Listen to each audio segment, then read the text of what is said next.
राजकीय महाविद्यालय फलौदी के यूट्यूब चैनल पर सभी विद्यार्थियों का पुनः स्वागत है। ये क्लासेज बीएससी सेकेंडरी के विद्यार्थियों के लिए शुरू की गई है। इस श्रृंखला में हमने कोडेटा को शुरू किया है, जिसके हमने सामान्य लक्षण, वर्गीकरण, इसके अलावा हमने हेमिकोडेटा, यूरोकोडेटा आदि के बारे में पढ़ा। आज की वीडियो में हम सिफेलोकोडेटा के बारे में पढ़ेंगे।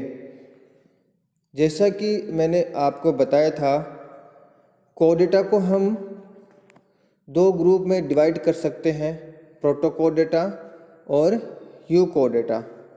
प्रोटोकोडेटा के अंदर हमने 3 उपसमूह को सम्मिलित किया था, जिसमें हेमिकोडेटा, यूरोकोडेटा और सिफेलोकोडेटा आते हैं। हेमिकोडेटा, यूरोकोडेटा के बारे में पढ़ चुके हैं। आज हम सिफेलोकोडेटा के बारे में पढ़ेंगे। जैसा कि नाम से स्पष्ट होता है, सिफेलो मस्तिष्क के लिए यूज होता है, और कोडेटा जिसमें धागेनुमा सलाकर रूपी रोड पाई जाती है, जिसको हम कसरूक दंड कहते हैं, जिसको हम कोडेटा या नोटोकोड कहते हैं। यानी वे प्राणी जिसके शरीर के अंदर लंबवत पूरी शरीर के लंबाई में नोटोकोड पाई जाती है, वो सिफेलोकोडेटा कहलाते हैं। इनके सामान्य लक्षण हम देखते हैं। इनके अंदर शरीर लंबा होता है, पार्श्व से दबा होता है, जिसका अगला 2/3 भाग तिकोना और 1/3 भाग अंडाभ होता है। ये ज़्यादातर समुद्री होते हैं और रेत में बिल बनाकर रहते हैं। इनमें पारभासी तथा मछली के आकार के निम्न कोडेट्स पाए जाते हैं, यानी ये प्रिमिटिव कोडेट्स है। इनको हम क्लासिकल कोडेट्स भी कह सकते हैं। शरीर की बात करें, वह धड़ और पूंछ में डिवाइड होता है। सिर अनुपस्थित होता है, ये इम्पोर्टेंट लक्षण है। धड़ व टेल ही पाई जाती है, सिर अनुपस्थित होता है। पूंछ के चारों ओर पूंछ पंख स्थित होता है। शरीर की पूरी लंबाई में मध्य पृष्ठ रेखा पर एक पृष्ठ डोर्सल फिल और मध्य अधर रेखा पर पुच्छ पंख से लेकर एट्रियोपोड तक फैला एक वेंट्रल फिन पाया जाता है। नोटोकोड सिर के अग्र भाग से पश्च भाग तक फैला रहता है। बाह्य कंकाल तथा युग्मित उपांग अनुपस्थित होते हैं, यानी पेड अपेंडेज, जोड़े वाले जो उपांग है, गमनांग है, वो अनुपस्थित होते हैं। शरीर के पृष्ठ व पार्श्व भागों में पेशियां पाई जाती है, जो खंडों में मायोटोम के रूप में व्यवस्थित होती है। मायोटोम किनको कहते हैं? पेशियों के छोटे छोटे खंड होते हैं, उनको हम मायोटोम कहते हैं। आहार नाल पूर्ण विकसित होती है। पूर्ण विकसित का मतलब माउथ से लेके एनस तक सारे ऑर्गन पाए जाते हैं। ग्रसनी में क्लोम छिद्र पाए जाते हैं। विशिष्ट श्वसन अंगों का अभाव होता है और रक्त परिवहन तंत्र बंद प्रकार का होता है। बंद प्रकार का मतलब वाहिकाएं पाई जाती है, वाहिनिकाएं पाई जाती है। उत्सर्जन तंत्र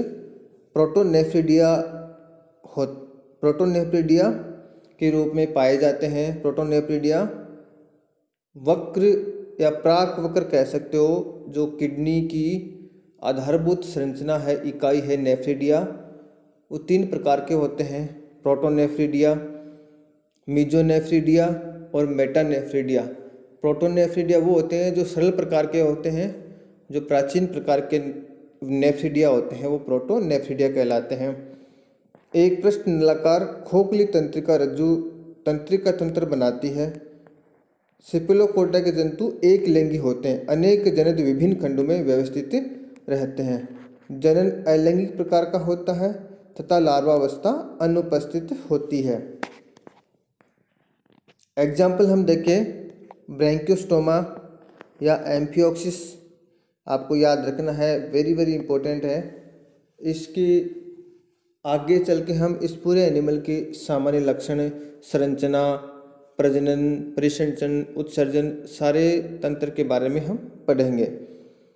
सिफलोपोडा के अंदर केवल एक वर्ग पाया जाता है जो लेप्टोकार्डी कहलाता है, यानी सिफलोपोडा का जो वर्ग है वो कौन सा है, लेप्टोकार्डी। और इसके अंदर किसको रखा जाता है, ब्रैंकियोस्टोमा को। यदि हम इसके एनिमल की बात करें, ब्रैंकियोस्टोमा है, ब्रैंकियोस्टोमिया के हम कुछ यहाँ देखो, यहाँ डायग्राम दिया गया है, वहाँ से हम समझ सकते हैं। नोटोकॉर्ड पाई जाती है, डोर्सल फिन होता है पूरी लंबाई में पृष्ठ सतह पे, ऐसे ही अधर सतह पे वेंट्रल फिन होता है। ये मायोटोम्स होते हैं, ये वाले खंडों के रूप में पेशियाँ पाई जाती है, वो मायोटोम्स के रूप में होती है, खंडों के रूप में होते हैं। ये डोर्सल फिन रे है, कॉडल फिन पाया जाता है, पुच्छीय फिन पाया जाता है। इसके अलावा वेंट्रल फिन एरे होता है,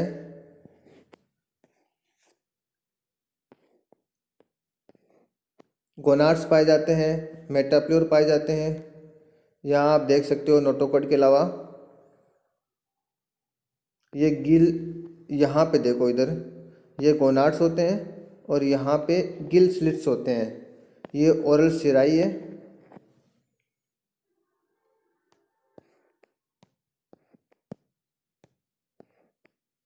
और हम इसमें देखें, इसके कुछ सामान्य लक्षणों की चर्चा करें। रेत में रहते हैं, बिल बनाकर, सर्वव्यापी समुद्री जंतु है। ब्रैंकियोस्टोमा में आदिम प्रकार के कोडेट लक्षण पाए जाते हैं, जैसे नोटोकॉर्ड का अविलंब छड़ के रूप में शरीर की पूरी लंबाई में उपस्थित होना, क्लोम द्वारों से छिद्रित ग्रसनी का होना, पृष्ठ नलाकार तंत्र का उपस्थित होना। ये विभिन्न कोडेट जंतु से भी, नॉन कोडेट जंतु से भी सजातीयता दर्शाता है। यानी एक आप ये कह सकते हो कि नॉन कोडेटा और कोडेटा के बीच की एक कनेक्टिव हम इसको कह सकते हैं। हालांकि यदि हम कनेक्टिव लिंक की बात करें नॉन कोडेटा और कोडेटा के बीच में, तब हम किसको रखते हैं, बेलेनोग्लोसस को रखते हैं। वो ज़्यादा उपयुक्त उदाहरण है इस चीज़ के लिए। सिफलोपोडा के बारे में हम इससे अधिक नहीं पढ़ेंगे। सिफलोपोडा के आपके सामान्य लक्षण और इसकी क्लास और इसका एक एग्जाम्पल आपके परीक्षा में आ सकता है, उतना ही आपको देखना है। नेक्स्ट क्लास में हम यूकोडेटा के सामान्य लक्षण और उनके जो क्लासेज हैं उनका हम अध्ययन करेंगे। तब तक के लिए धन्यवाद।